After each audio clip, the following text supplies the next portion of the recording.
Hey, what's up, everybody? It's Irvon Plummer with the Irvon Plummer Show. And today, I'm asking you the question: you went where? Listen, I have some HBCU alumni and current student here, and we just want to talk about HBCUs. This is the Irvon Plummer Show. What's up, everybody? How y'all doing? Fabulous. Good, Good, good. good. So, Great. we are here to chat everything HBCU. So we're going to do some introductions really quick. We're going to start with the Lone Ranger over here. Uh, Go ahead and introduce yourself for me. Hello, everyone. My name is Essence Fowler. I am a current rising sophomore at Howard University, musical theater major, hopefully journalism and TV and film minor from Hollywood, Florida. Okay, okay. Great, great. All right, greetings. I am Cedric Johnson, Jr., rising third year, pre-physical therapy scholar from Hollywood, Florida. Okay. And then we got an alumni of Rather Florida pride, rather A&M pride. Yes, University. I am Sunny Speaks. Greetings and humble salutations from Opelika-Dade County. I am a 20-year alumni. This is my 20-year um, graduation from Florida Agricultural and Mechanical University. Highest of Seven Hills, all things of that nature. Okay. So let's get started. Why did y'all choose HBCUs? I know we all have different stories and things of that sort, but why did y'all choose HBCU? Okay, I guess I'll go. I think it's important to be like transparent. I did not want to go to a HBCU at first. A lot of people were in my ear, like, the admissions is terrible, the advisors are terrible, your housing, you're not going to stay, da, da, da, da, da. Like it was a lot of rah rah rah, and especially when I major in musical theater, it's just not like your people aren't saying to go to HBCU for the arts, so it was pretty hard. I wanted to go to Florida State, but then I didn't get into Florida State. So after the table was turned, I was like, okay, well, Howard was my second choice. So I went to audition at Howard, and it was great, and it showed me why that's where I'm supposed to be. It was like I can't even describe how much different it felt, but it felt like this is where I'm supposed to be. Like it really did, and they showed me that the energy was so good, and I'm glad I'm there. Like it's I can't compare it to anything. I love that. Cedric? It's great. So at least for me, I wasn't supposed to go to HBCU at first. I was supposed to go JUCO to play basketball in California. Um, but I had conversations with my parents as far as, like why going to the HBCU was a better option. At least for me, I'll fit more in there. Um, and then really as far as my decision, it was really from my scholarships as well. So I did get a housing scholarship with Southern Scholarship Foundation. And through that, it helped me go to college for free and fully paid for. So that's why I chose family.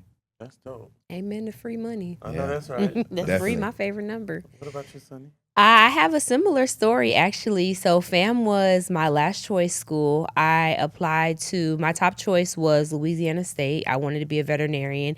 They had one of the best dairy science programs in the nation.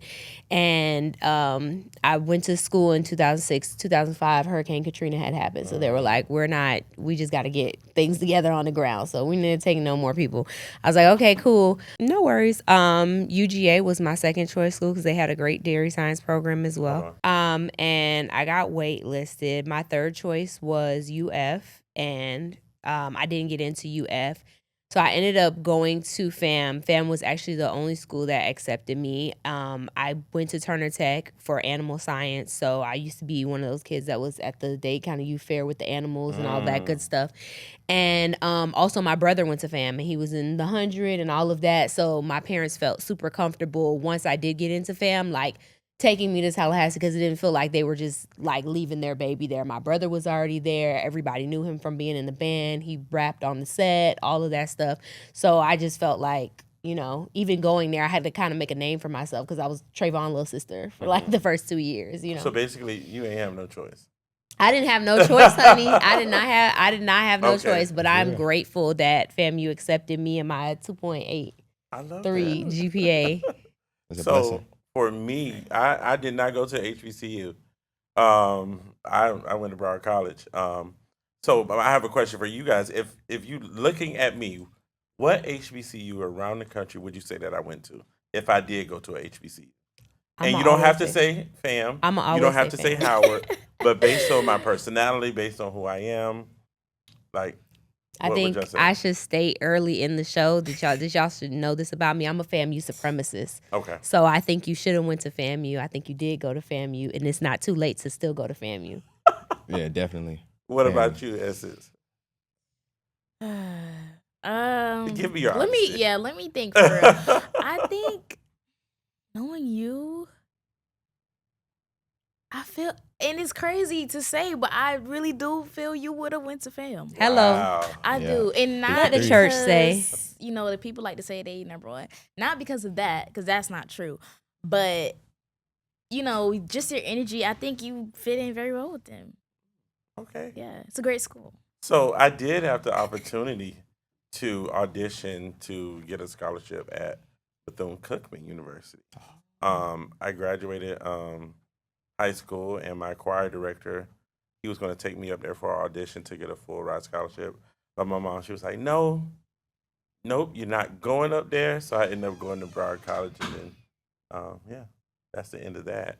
So yeah, I have my own little HBCU story. So I've always thought about it, about the experiences and things. I've heard about set, I heard about the yard, all that stuff, whatever.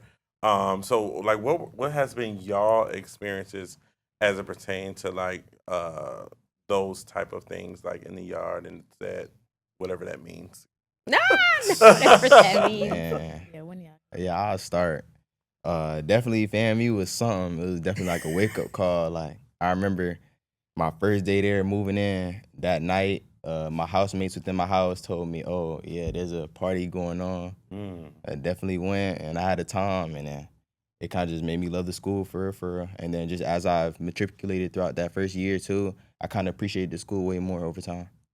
Okay. Yeah, I think the set is one of those really monumental places. This is where people meet up. Of course, you have Set Friday. I had the honor and privilege of being at FAMU when we got our first Black president. So Nice. literally, like, the entire band came out. Everybody's playing Jeezy, My President is Black. Like, no one had to say, "Oh, we're going to the set." It was kind of just something that we just knew. Like, everybody literally left their dorm rooms. I was living on campus at the time. Everybody left their dorm rooms and walked to the set, drove to the set, Ghost rode the whip to the set. Like, the band came out, they performed like they weren't even in uniform. Everybody was in pajamas because we were all like watching this election, you know, all of these different things. So that's a huge like cultural moment. And I think all of those big moments for us like happen at the set. It's the set, you know, it's home. Like, you feel like you're home. I love that. Wow, that's so cool. I always say I wish that I was able to be at Howard in DC. Like, Oh when my Obama- gosh. Like, I know that had to be crazy because the yard, like, it's the same thing. Like, we go to the yard, we gather. Even when Kamala Harris was running, like, I she saw was those there videos, often. yeah. Like, it, I just know that was so great. I wish Yeah. I was there. But she came a few times and that was cool too. But I love the yard, and I think just kind of to track back a little bit because I went to Dillard High School. I think my experience already kind of had like an HBCU experience at my high school. Yeah. So it wasn't like being there like, oh, everyone looks like me. This is so cool because I kind of already had that. But it was more so like everybody's drive is the same. Like, everybody really wants this just as bad as I do. And at a school like that, like, it's me against me. So I think just being around people that look like me is more so encouraging than anything. Definitely. I tell people a lot. You mentioned Dillard High School. There is a such thing as a HBCU high school. Like Dillard, agree. I would say Ely, the West, Carroll City, and probably the best high school of them all. Y'all know what I'm going to say. Hallandale High School. Oh, no. We're not going to get into that Yeah, I don't even conversation know where that because is. it's going to Yeah. take forever. Wow. But question: what are some misconceptions about HBCUs that people on the outside have? Because you know HBCUs are known to be party schools and things of that sort. But what are some misconceptions I was gonna that y'all would say I was gonna that's not say, true? I just have to attack that first because that's one of the biggest things that I heard is like, oh, if you go into fam, you're going to a party school. And let me say, I don't know which camera's on me, but every college is a Yeah. party school. And this is from Everywhere. somebody who I've gone to other schools, I've gone Mm-hmm. to other homecomings.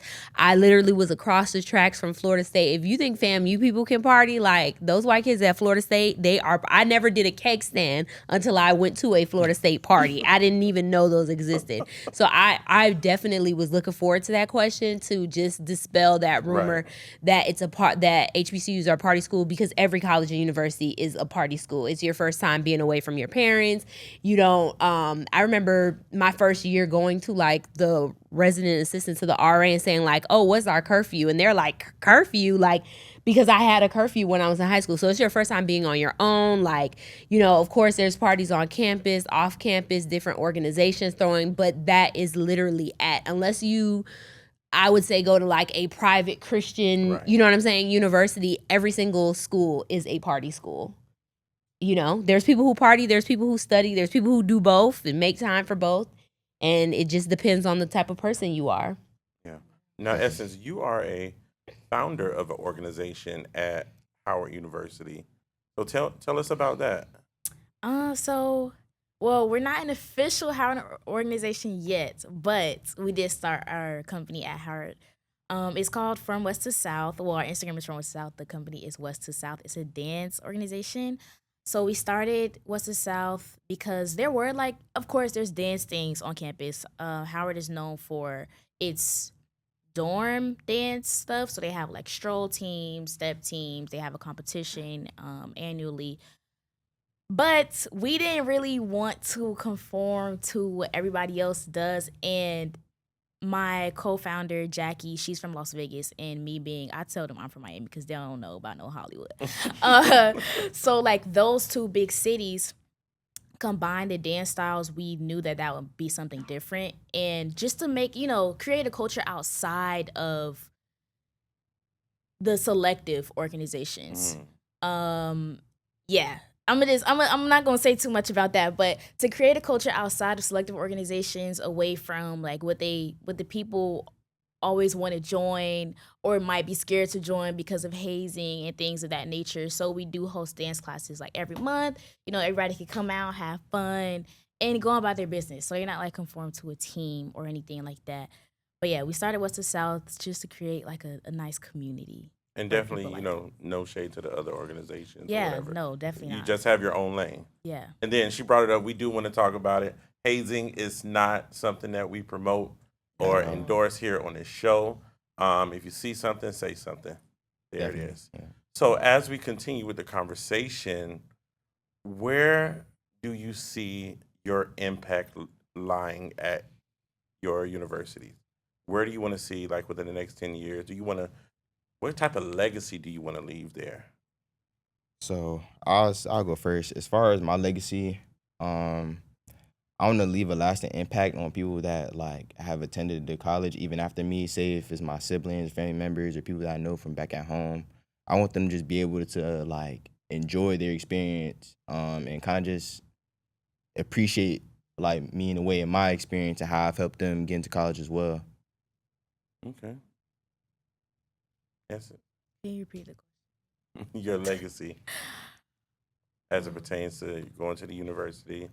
You're potentially starting, the organization. Well, you already started one, but Yeah. it being officially connected with Howard.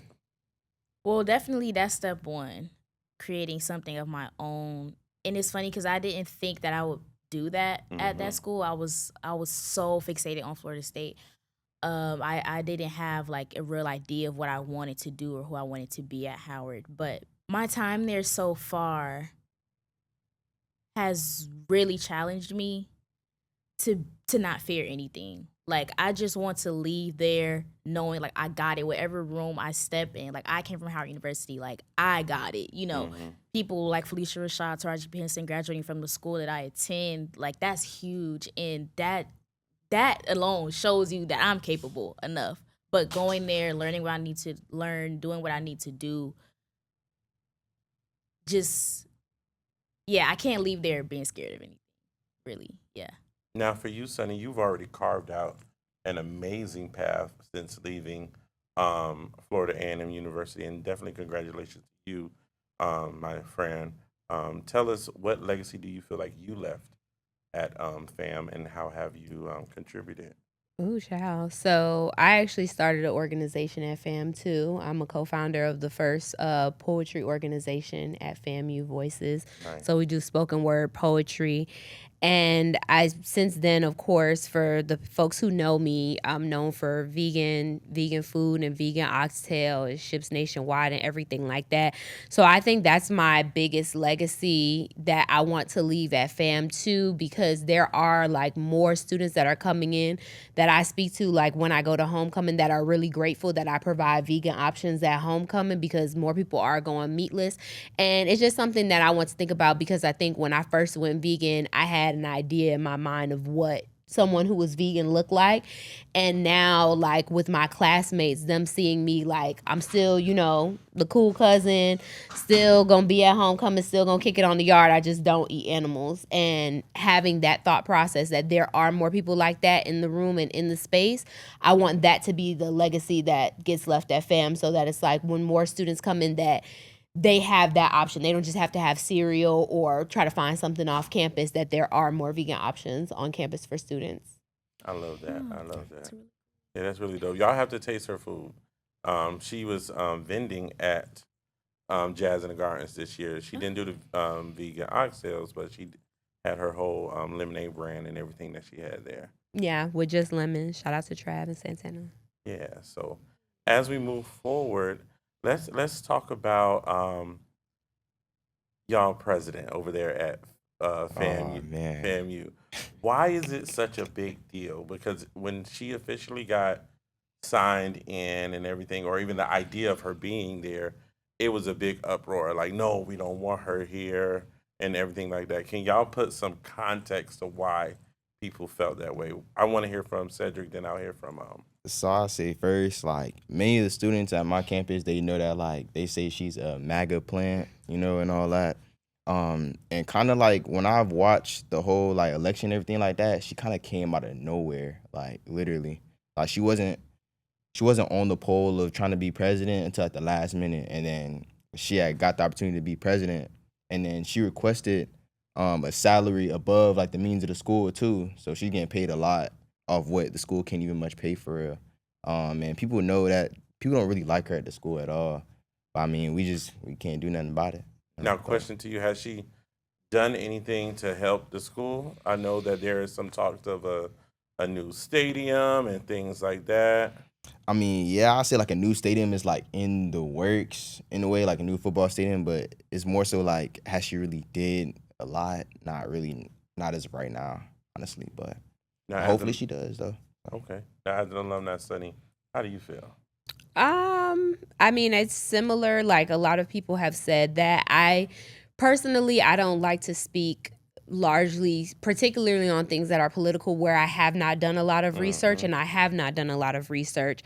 So I only know just discord and things that have been said online about her political affiliations and why that, is not good. I think though it's just always going to be a fight, even if things like DEI and stuff like that weren't on the table. Like it's always going to be a fight, which it has always been for Black people. The reason why we have HBCUs, let's be clear, is that we wanted to be educated with the same quality and same standards as our white counterparts. So I think that as long as we're in America, as long as we see the direction in which the country is going, it's just always, that's just our cross to bear, you know what I mean, is fighting for equal rights and fighting for, the advancement and the forward movement of our students. That's going to always be the case. And I think whenever you are talking about a position like such as the president, it's kind of like almost similar to being the president of a country, because you can't make everybody happy, right? Right. Like you said, she's supposed to be doing a new stadium. As someone who didn't play any athletics at FAMU, like, Does that really matter? yeah, to you does a personally? student, does a new stadium really help? Like, is that gonna help me do better in class? Because to me, it's like, I would say as someone, and again, I was at FAM many, many moons ago, but I would feel that more parking would be more important than a bigger stadium or a better or more efficient or whatever the case may be. I don't even know what's happening. So like I said, I can't really speak on it. But as someone who went there, parking was always a nightmare. And I feel like not just at FAM, I got my master's from another school, and parking was an issue there too. I think parking is an issue everywhere. You know what I mean? Same thing with housing. Like students would say like, hey, we need more housing, and then after we get more, we need the AC to be working all the time. Why don't we have cable TV? Why don't we have, you know what I mean? Like, Yeah, I get it. I yeah. agree. Yeah. So as we move forward, what is one thing at the school that's really like that just made you like miss home? Because it's something about South Florida. We're different. We're a whole. You mean like being at school? Yeah, when you were at school, and what made you like really miss South Florida? Like we're basically like a country by ourselves down We here. are. And we embrace that, and we love every moment of it. So what made you miss like home? I just want to chime in and say, being from down here, not just home, I would say I think this is something that's a different experience than Essen has, because Howard is in DC, right? It's a metropolis city, it's chocolate city, all of those things. I would say being at FAM, like there's nothing there but like FAMU and Florida State. So once you like matriculate, most people by their third year, they're like working a job, so they just don't come home for the summer and stuff like that. I remember just like we would go to Walmart for fun because it was the only thing that was open. Like if it wasn't a club or it wasn't Walmart, I remember people being like, oh yeah, we're going to go to the gas station, and the gas station closes at 9. I'm like, 9? Like I can't get no hot Cheetos after 9 o'clock? That's crazy. So I think the fact that it's not a major city, like a lot of the stuff y'all have now, like Tallahassee looks very, very different, but it's just a small town and you're from a major city, you feel like you're on punishment, kind of, I would say. Okay. What would y'all say? Like, what's something that y'all really miss about I'd South say Florida? mainly the only thing I definitely missed was the diversity of food here compared to in Tallahassee, because it's more so the regular stuff in Tallahassee, McDonald's, Burger King, Wendy's. Then there's like a few places like Conway and stuff like that. But other than that, it's not as diverse as back home. That was something that I really missed. Have you been to Cafe 509? No, I haven't been there. Nah, Go there. for sure. Haitian food. Okay. Yeah, off Lake Yeah, Bradford. And you're talking about food. Let me just say this. Zaxby's is not it. On to you, It's Essence. not. Nah, Zaxby's is Be not cool. it. Everybody be cool. It's not it. Have you had Guthrie's? So I went to Tallahassee once, but it was on business. Okay. I was there for like 3 days. But We can't even have a then, conversation. riding through, like I've driven through there, like to get out the state and stuff like that. Mhm. It's not it. Have you been to Guthrie's? No. See, we can't. It's nothing for us to talk But I'm about. talking about I've never heard Zaxby's. of that. Exactly. It's nothing for you know what I'm I've been saying. to A Tally, gut like, box, no 5 slaw, times. extra fries. Yeah, extra like, fries. No, come You know on, something. like you You don't know even. something, Do for I sure. know something? Come on, Yeah, I for helped sure. them put the menu together. What you talking about? Okay. Now about you. You can't comment. You Okay, can't I can't comment. What about you, Essence? I'm What gonna try to go did to you y'all. miss? I'm gonna try to go to y'all homecoming so I can try that. I miss everything. Like I'm far, so every time times get hard, I'm like I should have went to fam. But Ain't you But cold no. though? You don't be cold. it was freezing. It was actually the worst winter ever in like 10 years. Wow. And it just had to be my first year there. It was snowing for 3 to 4 months. The snow didn't melt. It just kept going. It was so bad, y'all. It was so bad. And mind you, I never even been in snow. So that was horrible. Did you fall in the snow yet? No, I didn't fall. Okay. I didn't fall. I had on the right gear. I was geared up for sure. But yeah, I missed everything. But I'm so glad. Like my roommate, we went to the same middle school. We went to Parkway. Shout out Cavaliers. We went to Parkway together. My friend down the hall, she went to Stranahan. So like my close knit group, we're all from the same place. Okay. I just love my people. And I'm a part of the Florida Club as well. I actually just got the membership liaison position for next year. Congratulations. Thank you. So yeah, I stay close to my people as much as I can. But yeah, when they playing like the go-go music and stuff, like I'm like, this is trash. Like, I do not want to be Oh, here. girl, I don't want to be a But part I of that. love it. I love my school. I just do not like DC. It's just not Florida. If Howard was here, perfect. But it's Okay. not. So I mean, it's not too late to transfer. You know? Nah, it's really not. We have a theater It ain't. program. We have a theater program at Florida A&M. Come on, sweet well, child. it's not Howard though. Nah. Yeah, that's the point. That's the best part about it. That's the best part about it is that it's not. It ain't No. FAMU, It but ain't it'll FAMU. do. No, Listen. Howard is great. I love Howard. It's just DC. Mhm. Oh Jesus, no beach, no water, like nothing. Yeah. As someone looking from the outside, no, I kind of got my feet in a little bit in. I absolutely love the HBCU experience. Just the love, even just sitting here with y'all, like the friendly banter back and forth. Like y'all really have a love for your school, and that's why that's like me with Hallandale High School. Like I have a love for that school because I know what it was, I know what it can be, and I know where it's going. I'm fully invested. But I think, like I was just talking with a couple of friends, like I personally want to go back to college, and I don't know if I want to. I saw something where it was like this guy. He was on campus, but he was like 30-something years old, and he lived on campus. So like, I mean, I got a few more years till I hit a certain age bracket. Yeah. Not gonna put my age out there. I think you can. You know, But I'm thinking about the campus life. you can. Nah, they gonna call you Unc for sure. I'm already a They gonna unc. call Let's you put it Unc. out there, guys. I'm 35. Definitely. Since Cedric Oh. wants to put me out there, I am a unc. I'm 35. I mean, it is a little different. And I think about it in the terms of like when I got my master's, just because your mindset is really like, you know, let me go to class. I was working at the time. Let me, you know, go to class, do what I got to do. Okay, I got to leave. I was a full-time teacher. I got to go home, grade papers, like write papers on the weekend. So I think your mind is a little bit different, even if you are like on campus, like, because there's something about, it's not just like your academic classes. When you leave and go to school at that age, it cultivates the person that you are. You know, FAMU definitely did that for me. And one of my favorite things that I always say about FAMU is not like 60% of what you learn is not in the classroom. And the best thing that you get from FAMU is the people that you meet along the way. Right. Like I run a 6-figure business, and every single person that has helped me is either somebody that I knew, my friend's line sister. Oh, this person went to SBI. They can help build your business strategy. Oh, this person is a school of journalism. They can do your graphics. This person can build your website. This person can be your delivery driver. Like literally, Right. it was always, you know, a touch away. When COVID happened and people didn't really understand, I knew somebody who worked for the CDC. Like I was like, well, the government line, what's really going on? Like if I have a medical issue, my sister-in-law is a pharmacist. Like I have a psychological issue. I knew people who graduated from the psychology school. Like, so you just have a network of literally, and I'm not saying this because FAMU, I'm saying it because I think HBCUs breed Black excellence in general.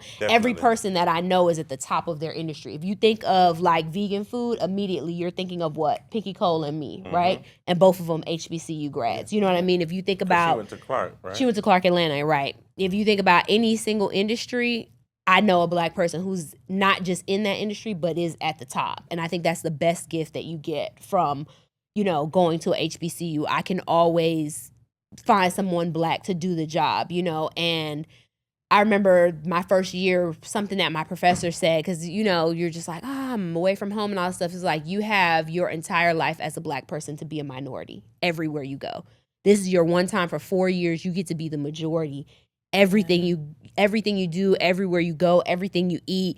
You know, we had fried chicken Wednesdays and the calf, like everything is catered to who you are as a Black person. And I think too, I would say this, as a person being from Miami, I feel like I knew that Black wasn't a monolith, but only to a certain extent. Like it wasn't until I got to FAM, and shout out to my homegirl Bree, one of my very good friends to this day. She's from Detroit, and like her 21st birthday, all she wanted, she was like, I want to come to Miami with you, and I want to get in the beach. And this was her life dream. And I was like, the beach? We don't go to the beach. Miami Beach? Right. Hollover Beach? Up the street, the beach? I was like, yeah, like if that's, you know, if that's what That's you what you want. wanna do. Yeah, come on. But she's from Detroit. She'd never been in the ocean. She'd never been to the Atlantic Ocean. And this was a big deal for her. And I was just like, wow. So I met people like that. I met people who were straight from Africa, Black. I met people from DC who, like, they're wearing all these bright colors. I'm like, the 90s is over. Like, why y'all looking like this? You know what I mean? I just met I met LA Black people and Chicago Black people. I saw the Chicago footwork and heard how the music was similar to like Miami bass music. So it was like, it just blossomed so much more of like what Black is, even though our Black is different. And you know, being here, like when my friends would be like, oh yeah, they came here and they ate Haitian food. They're like, I was like, oh, because growing up here, you know what I'm saying? Everybody got a Haitian homeboy, everybody got a Dominican homegirl, a Puerto Rican friend, like, but coming from the Midwest or coming from all these other places, they're not exposed to the gamut that we're exposed to by being in the Caribbean. So I think it's such a beautiful thing. Like it's irreplaceable, honestly. Definitely, and that's why I feel like as we close, it's definitely important for everyone to invest in HBCUs. Hello. Because it was at one point where a couple of them were like nearly extinct, guys. So give us one last quote that you want to share with the people in Irvon Plummer Show land. And then we're going to close this bad boy out. Yeah. For sure. Go ahead, Cedric. I'll go first. So my main quote, and this is from myself, but mainly follow your heart. Like even if in your heart it's telling you HBCU may not be right for you, just make sure you follow your heart and make sure you make the right decision. But obviously, I would recommend definitely going to HBCU. It's definitely a great experience, a one-on-one experience. I don't regret it at all. That's it. Fear not. Fear not anything. That's from the Bible, but just fear not, period. And Howard has really, really, and I just got there, really instilled that in me. Like, you got it. Everything you need is right in front of you. All the people, like she said, like, they're right there. Like, that's like a close friend of yours. She got the answer to what you're thinking about. Like, everybody you need, everything you need is already inside of you. So fear nothing because you got it. Everywhere your feet land, you belong.